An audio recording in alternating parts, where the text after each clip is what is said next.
بسم اللہ الرحمن الرحیم نحمدہ ونصلی علی رسولہ الکریم اما بعد. کیا مکانات کے کرائے پر بھی زکوٰۃ ہے؟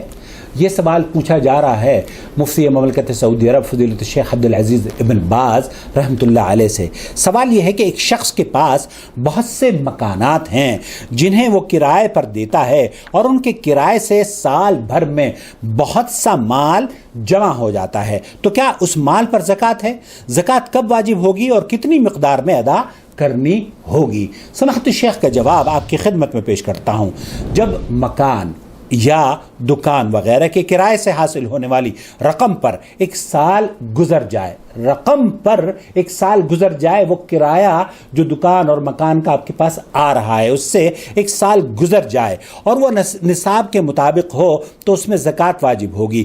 سال سے قبل کرایہ حاصل کرنے والے نے اس میں سے جو رقم اپنی ضرورتوں پر صرف کر لی اس میں زکوٰۃ نہیں ہوگی. سال مکمل ہونے سے پہلے جو پیسہ آپ کے پاس آیا تھا اگر وہ خرچ کر دیا ہے اس میں سے کچھ حصہ تو اس پر زکوٰۃ واجب نہیں ہوگی. یہ امت کا اجماع ہے کہ اس طرح کے مال پر شرح زکوٰۃ 40واں حصہ ہے.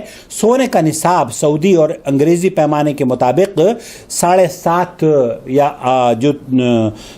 تولہ ہے اور چاندی کا نصاب 140 مسقال ہے اور سعودی ریال کے مطابق اس کی شرح 56 ریال ہے. یہ سماحت شیخ عبدالعزیز بن باز کا فتویٰ ہے. البتہ ہم یہاں آپ سے جو آپ کی خدمت میں سوال کا جواب پیش کرنے کا مقصد ہے وہ یہ کہ کرائے پر زکوٰۃ ہوتی ہے، وہ کرایہ جو کہ نصاب کو پہنچ جائے اور ایک سال اس پر گزر جائے. والسلام علیکم ورحمۃ اللہ وبرکاتہ. شهر رمضان الذي